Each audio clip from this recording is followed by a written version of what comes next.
Il a laissé 2 millions d'euros à sa femme pendant 30 ans et à son retour, il était l'homme le plus heureux du monde. Souhaïla et Farouk, ils s'aimaient énormément. À peine 3 mois après leur mariage, il y a eu l'appel au djihad. Et Farouk, il devait partir pour combattre. Alors, il a dit à Souhaïla, voilà 300 dirhams pour que tu puisses tenir pendant ces 3 mois. Dans la maison, Farouk, il avait des économies de côté, environ 3000 dirhams. Et 3000 dirhams, c'est vraiment une somme énorme pour l'époque. Pour vous donner un petit aperçu, aujourd'hui ça fait environ 2 400 000 euros. 2 400 000 euros. Et il lui dit à Souhaïla, touche pas cet argent jusqu'à ce que je revienne, c'est une amana. Et je reviens dans 3 mois, Inch'Allah. Donc, 3 mois sont passés, 6 mois sont passés, et toujours pas de Farouk à l'horizon. 9 mois sont passés, et Souhaïla donne naissance à un petit garçon. Et toujours aucun signe de Farouk.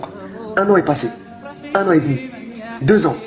2 ans et demi sont passés, et là, il y a un homme qui revient du champ de bataille et qui dit à Souhaïla, Farouk est mort. Maintenant, elle sait que Farouk est mort. Au bout de 2 ans et demi, à ce moment, elle décide d'ouvrir le coffre des 3000 dirhams et de se servir. Subhanallah, pendant 2 ans et demi, elle s'est débrouillée avec 300 dirhams et elle a obéi à son mari. Ça, c'est une épouse pieuse. 3 ans sont passés et elle s'occupait de son petit garçon.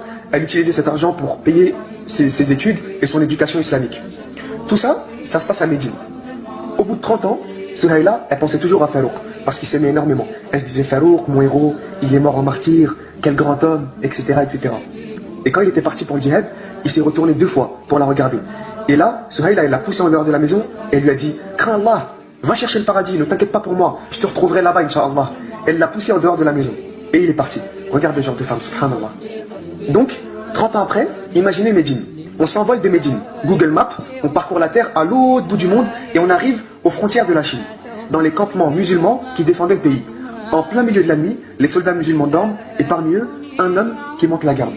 Cet homme, il regarde le ciel, les étoiles, il se met dans une ambiance romantique et il commence à réfléchir.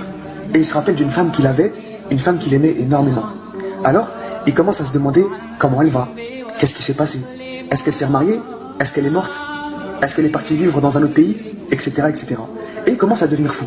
30 ans de djihad, à défendre les musulmans, à se battre pour Allah, et il était toujours vivant, subhanallah. Et cet homme, au bout du monde, sur les frontières de la Chine, c'était qui? C'était Farouk. Il était toujours vivant. Quand il a goûté au djihad, il ne pouvait plus s'arrêter de combattre pour Allah, ça y est. Donc, il ne pouvait plus retourner chez lui. À l'autre bout du monde, il commence à penser à Souhaïla. Et il commence à devenir fou à force de penser, de se poser 1 milliard de questions. Ma femme ceci, ma femme cela, imagine ci, imagine ça, c'en était trop.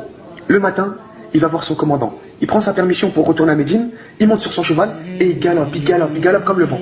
Imagine, subhanallah, de la Chine, il est parti de la Chine. Plus il s'approche de Médine, plus son cœur y bat. Plus il s'approche de Médine, plus il se pose des questions qui le rendent fou. Et il galope, il passe par les terres.